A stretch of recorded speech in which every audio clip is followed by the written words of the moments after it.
Howdy. I'm stuck in a hotel. Yeah. I'm stuck in a hotel because where I work and where I live are like two separate continents at this point. So I'm stuck in a hotel because it's snowing and it's been snowing nonstop. And I'm kind of sick of snow. I kind of wish I didn't leave Florida because I have lived in Virginia most of my life and I've never seen this much snow. This is ridiculous. Give me a second. This is not going to be edited because my programming, I need to update so much on this thing, and I don't really do YouTube videos anymore. But I figured I'm by myself. I'm bored. I'm going to write. But I figured I'd do this. So why not, right? So anyways. So I had a couple things on my mind. Hey, how are you? How you doing? For those that don't even watch my channel, because I don't upload anything and I keep deleting my channels because I'm stupid. But anyways. So I got my nasty coffee. Okay, got my coffee. It's actually not that bad. Okay, couple things. Let me explain. I was very excited to have some me time, you know? Got a nice room. I was like, oh, I can actually take a bath.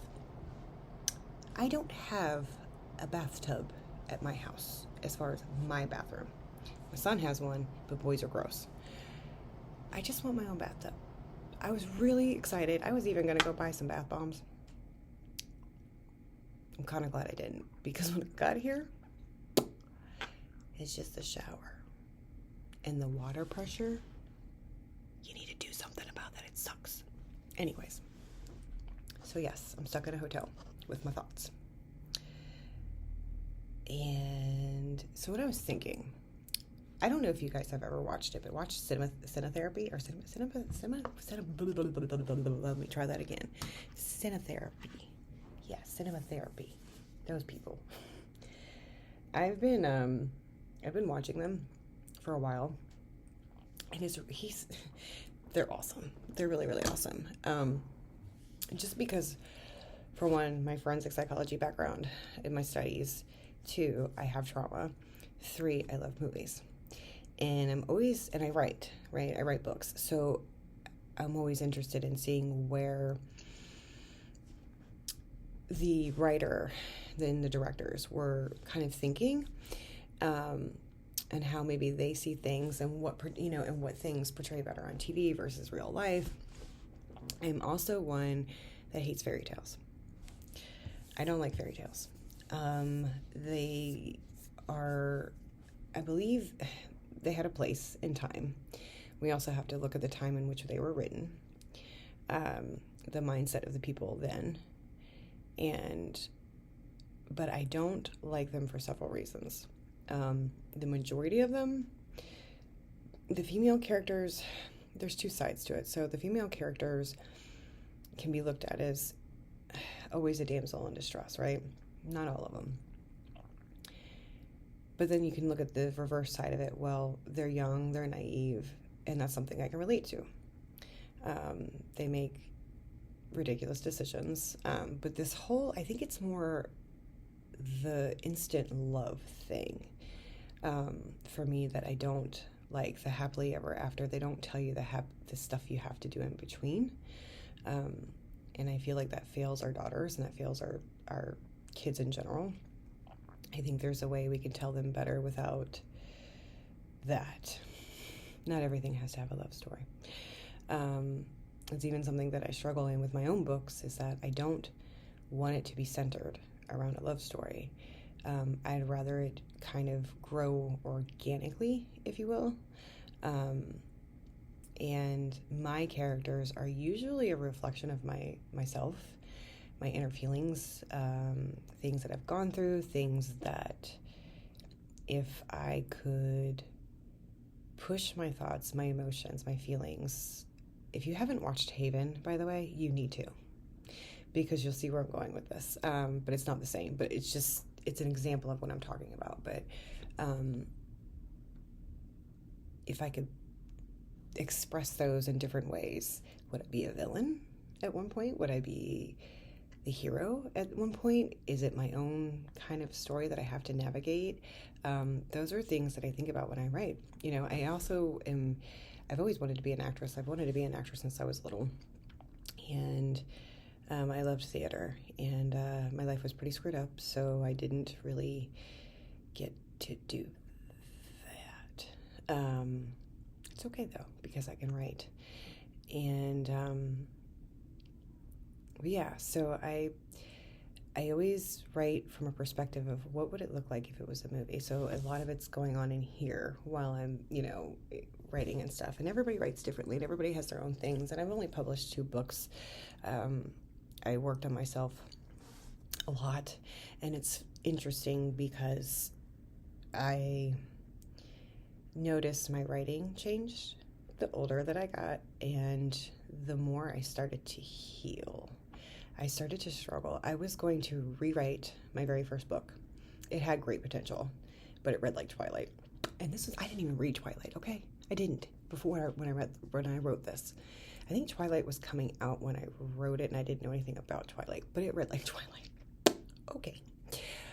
But it had great potential. I have the stories, it's just getting them out. So I went to go rewrite it, and I struggled.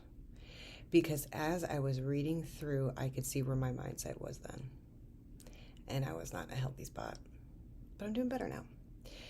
And through that, I discovered the cinema therapy. And I'm going to link them below, and really suggest you just kind of sit back with an open mind and listen to what they're saying. They're not necessarily knocking the movies. It's more or less this, kind of like fairy tales. Like, I'm not necessarily knocking the story and the adventure. It's more or less these unhealthy, toxic relationships. So that brings me to Twilight. Don't hate me. I was a twihard, okay? I had a teenage daughter, a preteen teenage daughter at the time that it came out. My best friend at the time was obsessed with Twilight. Her daughter was obsessed with Twilight. Listen, we took our kids out of school, because they did good in school, to go see this movie, okay? We didn't pay attention really to the dialogue. We didn't really pay attention to anything other than it was just this new phenomenon that everybody wanted to go see. It was different. It was a different take on vampires and what have you. It was just different. It is now my guilty when I'm sick and I just want to watch something, or like today when it's snowing outside and I have nothing better to do kind of movie. But there are parts that really annoy me. I have read every single book. I have read them so much that the spines are falling apart. I have dissected them. So yeah. So there were always questions in the back of my mind about some of the things that were going on in Vampire Diaries too. But it was so easy to overlook, and now that the phenomenon is over, and it's been quite some years, and my daughter and I talk about it all the time, and like we've, the more you grow as a person, because, she's growing too, we realize we're like, oh my God, this is so bad. This is so unhealthy. This is so bad. Like, we're willing to accept because he's a vampire. Like Damon, you know who he is. He is who he is. He doesn't try to pretend he's not, he tries to do better, but then the writers always give him this amazing story arc and then just destroy him. But he's not a good guy. At the time, but I mean, it's easier to like write it off as, okay, he's a vampire, he's not supposed to be good. And I think that's where a lot of these writers come into a problem, when you are trying to make you're trying to make a monster, if you will, because vampires have always been seen as monsters, into a hero. What's the word I'm looking for? Not necessarily a hero, but the sweet, innocent. I mean, it can work. You just have to give them a right backstory. And with Edward, and this was something they brought up, he didn't really have a good backstory to explain why he was such a douche in the beginning. And there were some things in direction that bothered me compared to the book, from what I can remember from the book. Like when they first met, his facial expressions, like, it's not the expressions of somebody that wants to like murder you, you know. I could talk about Edward all day long, but I'm actually going to talk about Bella, her character, and I'm curious where Stephanie Meyer's mindset was when she wrote this. I'm curious how she viewed things, things that she wanted, things that maybe she thought were normal, things that maybe she didn't have enough experience in, because we tend to write from our own experiences sometimes, not all the time. And I'm curious what her teenage years were like, because when I think back to my teenage years, as foggy as they were, mine was a little different because I had a lot of trauma. We don't make the best decisions. Our prefrontal cortex isn't even fully developed. We are learning. We are dealing with emotions we've never experienced before. We deal with rejection. We deal with loss. We deal with excitement and anxiety. And I mean, there's so much pressure. Like, there's a lot that teenagers deal with. And as a mom, and having had teenagers myself, it's interesting to take a step back and even look at the mistakes that I made as a mom, you know, that we forget that we were teenagers once too, and we did stupid things too, you know. We forget those things when we're adults, right? Because we're too busy adulting. We're too busy adulting. And but with Bella, so her mom was very absent-minded, and you could tell that Bella was more of the parent in that relationship. I feel like Charlie would have been a better choice for her. Had she lived with Charlie, she probably wouldn't have ended up with Edward. She probably would have not been so insecure. I feel like most teenagers are insecure, but she was really insecure. But the reason why I wanted to talk about Bella is because there were aspects of my life that I could kind of relate to, and I think that's why it pulled me in. And this is the sad part, because I didn't recognize the warning signs, and because I was so injured, I was so broken, and didn't really have time to have the experiences that a lot of teenagers had at my age, or the experiences that I had were very negative and confusing. Like, relationships confused me. I'm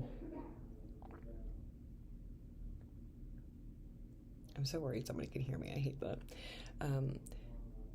Sex, confused me. I linked the two with love, and it really screwed me up, because I felt that the only way that I could get acceptance or for somebody to care about me was to put myself out there, even though I was not comfortable with that. And that in itself is traumatizing. When you're not mentally and physically ready for those things, and you know what happens when you say no, and you have seen the outcome of when you say no and everything that falls into place after that, you don't have a very good grasp of healthy, because all you've known is unhealthy. It's like you were thrown into the fire, and instead of trying to escape the fire, you just sit there and let it burn. And not consciously, almost. It's like, I'm trying to think of how to explain it. And you don't want to be a victim, right? So there's so many things that you're fighting. And I think a lot of people don't talk about this aspect of trauma. We talk about the shame, and this is where some of the shame and the guilt come from, because it's like, we know this is wrong. And we were taught this was wrong. But our basic instinct now is fight or flight. And it's just to survive. And in order to survive, our brains are telling us we just need to do these things to get it over with, because if you don't, XYZ will happen. I kind of hope you guys are getting where I'm going with this, of what happened to me, okay, several times. I do not consider myself a weak person. I'm fiery. I speak my mind, and I've done it more recently than usual. But I fight an internal monologue all the time, and there are things that I have done in my past that I'm not proud of. Nothing worthy of. It's things, I wasn't big into drugs. I wasn't super hypersexual, but it was there, especially when I wouldn't really even call it desperation.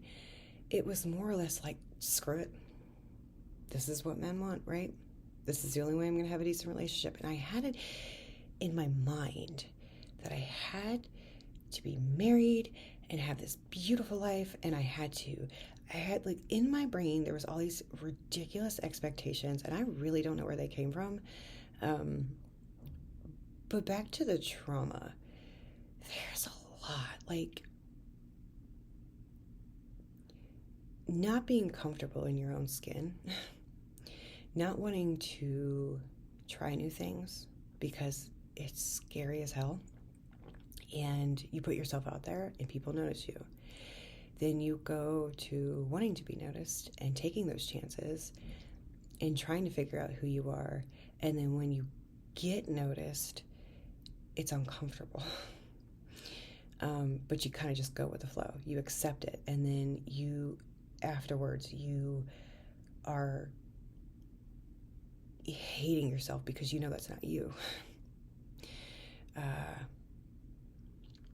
And these are things that I wish people would talk more about and be more open about. And I have to thank Colby Ryan, who is Lori Vallow's son, for a lot of this. There's several other ones too, but they helped me kind of navigate my talking points a little bit. And we have to understand. So I was watching Cinema Therapy. Yes, I think it was like last night. And they were talking about Forrest Gump, and they were specifically talking about Jenny, because Jenny was seen as the villain in this new culture that we have. She's not, because I was a Jenny. I didn't go down the same avenues that she went down, but I did go down avenues of escape. And I continue down a road of horrible choices. And while I wasn't huge into drugs, had I probably been raised in the time where Jenny was, I probably would have. I can see how easy that addiction would develop because you just wanted to turn off. If I could be a vampire, and I made a joke to my therapist about this, if I could be a vampire, I would want to turn off my humanity. And I wouldn't want to turn it back on because I don't want to face the consequences of my actions. But I want to turn it off because I don't want to feel the pain that somebody else did. I don't want to feel the guilt or the shame. I don't want to know that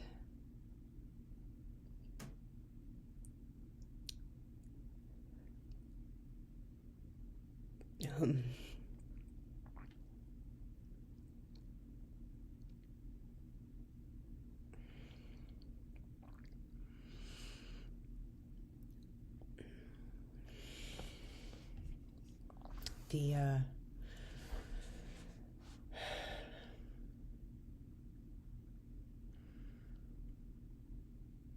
innocence was taken away from me at a very young age. it was easier for me to live in my pretend world than the real world. Sometimes I wonder why I don't have multiple personalities.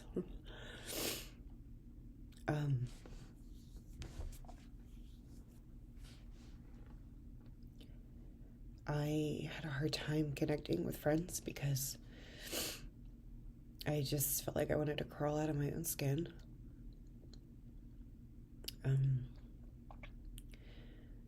I don't wear makeup.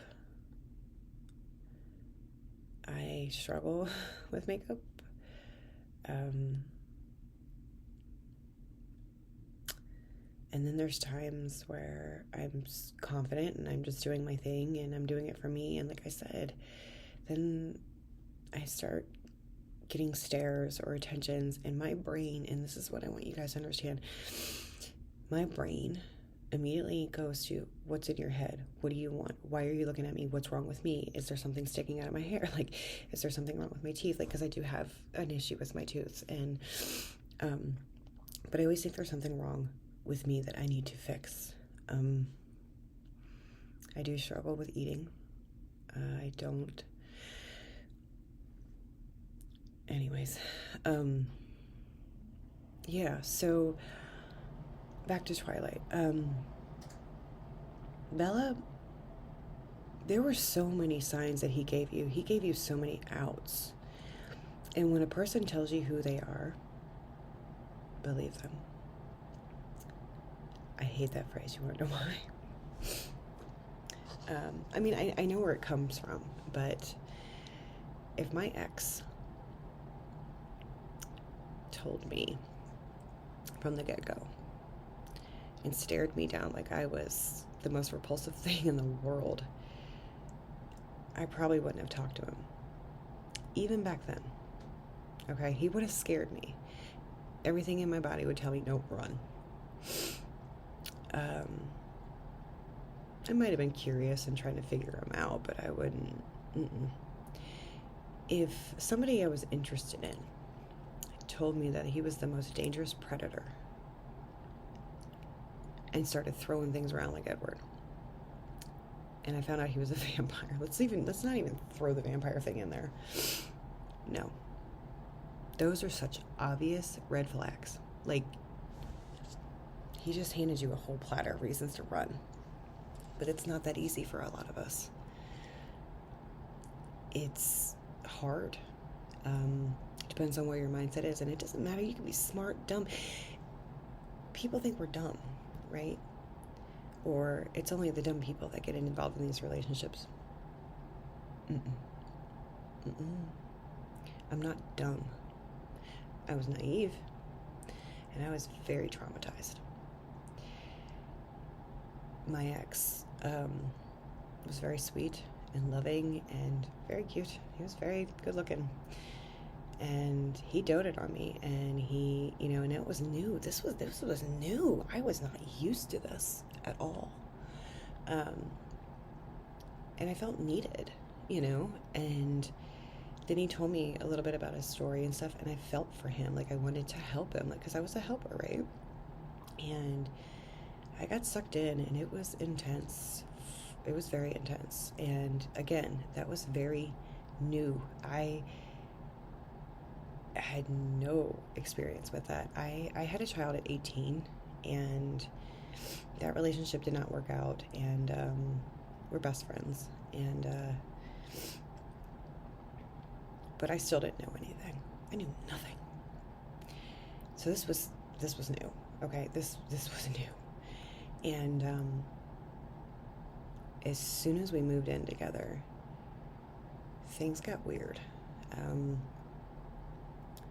I would start to notice things, and I would start to speak up a little bit, and start out with yelling. But when I tell you it was a slow burn, it was. Because he would spend most of his time being sweet and kind, and then there were times where I got to the point where I would listen to his footsteps coming up the stairs, because that told me what mood he was in. If they were heavy and loud, he was in a bad mood, you don't speak. If it was light and I could kind of hear him like breathe a little bit as he was at the door, and watched him open the door, how would he greet me? How would he greet the dog? Like, what was his shoulders like? Like, for some reason, like when I have flashbacks of him, it's always the shoulders. I survived by paying attention to that. I survived by analyzing everything and putting it all back here. I thought I was strong, and my ultimate instinct was to protect my children, and sometimes protecting our children, we have to realize they still get hurt because they still see.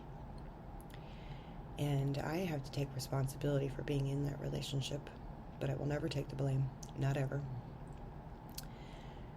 I was pregnant and I got thrown against the wall for, I think, standing up for my daughter because of the way she was cutting her pizza.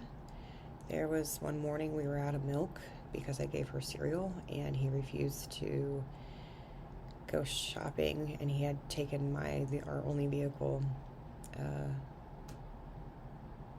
weekend trip, and that was, I don't remember much of that argument, but I know it was bad. And then he would go to being nice again, and then anytime he thought I was going to leave, he'd freak out. I packed the dog up and the kids, and we were going to go to the park, and we were going to go to my grandmother's to spend the day with my grandmother, and it was my way of escaping. I did want to leave. He whittled me down to a point where I didn't really talk to my mom. I had no friends. I was alone a lot, but I was scared to take that leap. I wanted to, and that was the battle that I was fighting internally. I wanted to so bad. I wanted to beat the shit out of him. But there was a time where he freaked out and thought I was leaving him and jumped in the car. We were arguing, and the kids are crying in the background, and I think I pulled over or something because I couldn't concentrate, and he took the keys out of the car and started just screaming at me, and I smacked him in the shoulder, telling him, please give me the keys back, and I got punched right here in my neck.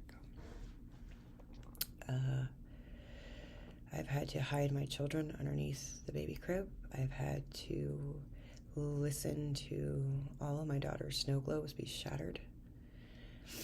I have had to literally shield my children. I have had to make the choice of letting my son go with his father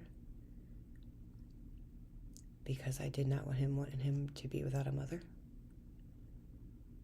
And I knew that I would get him back somehow. I have had to carry my daughter screaming down the stairs. No shoes, no jacket, screaming for help. I have had to sit for a month and a half when he took my son. And in the state of Virginia, it was considered kidnapping for no other reason, just to be spiteful.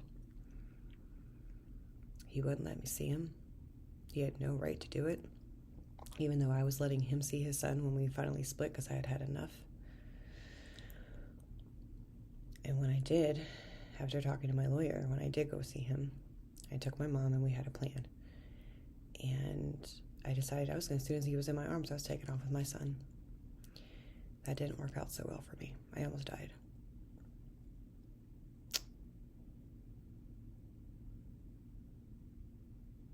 while that's very hard for me to talk about, my childhood, I can't. I physically want to get sick.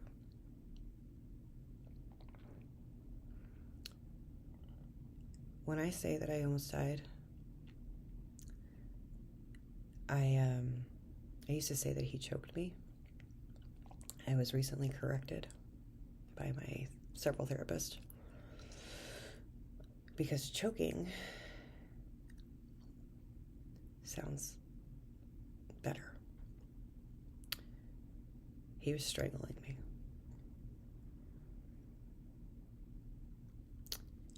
And when I came to, he threatened my mom.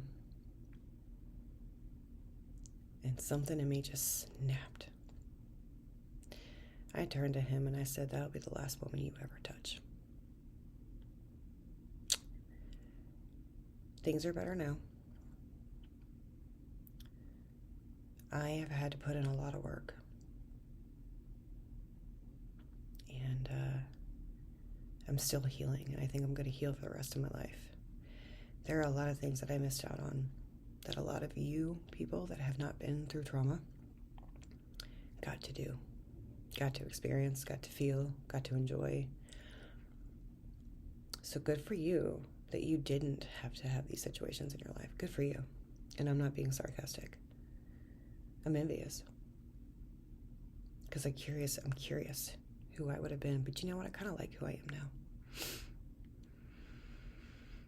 Trauma, real trauma, people. Real trauma, okay? Not because somebody hurts your feelings. That's not trauma. Is more than what you read in a DSM-5. It's more than what you see in a movie.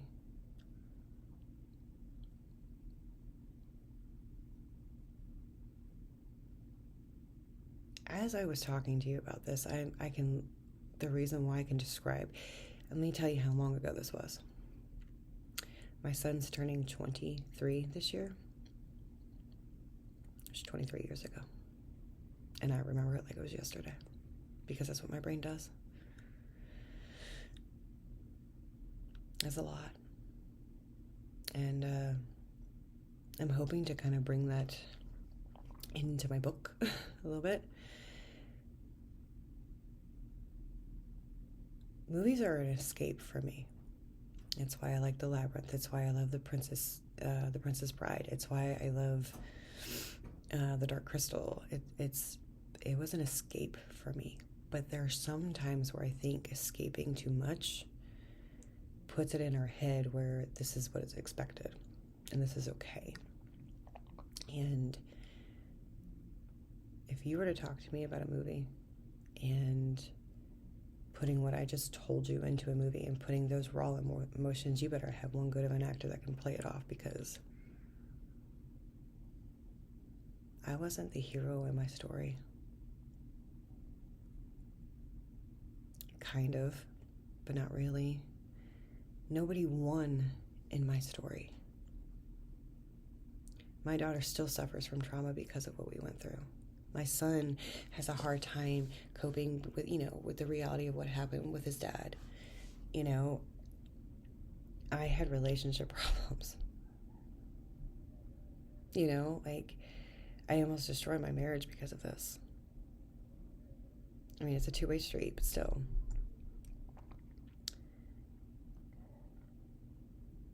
I think the more we open up and tell people our stories, but like this side of the story, like the conflicts that we deal with and everything, even somebody who hasn't been through necessarily trauma, they can relate, because maybe at some point in their life they felt like this. And to the younger me,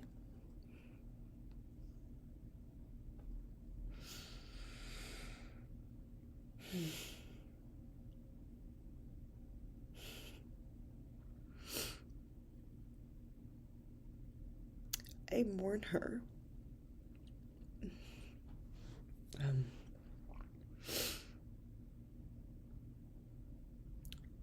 She was sweet. She would have done anything for anybody. Her head was always in the clouds. She loved life. Loved being outside, going on an adventure. She was happy.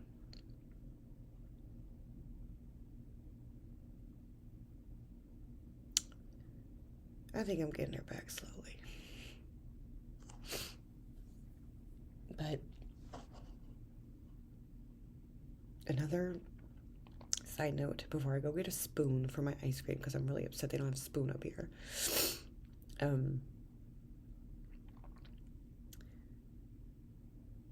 You can't fix other people. They have to want to be fixed, and they have to fix themselves. They have to take those steps.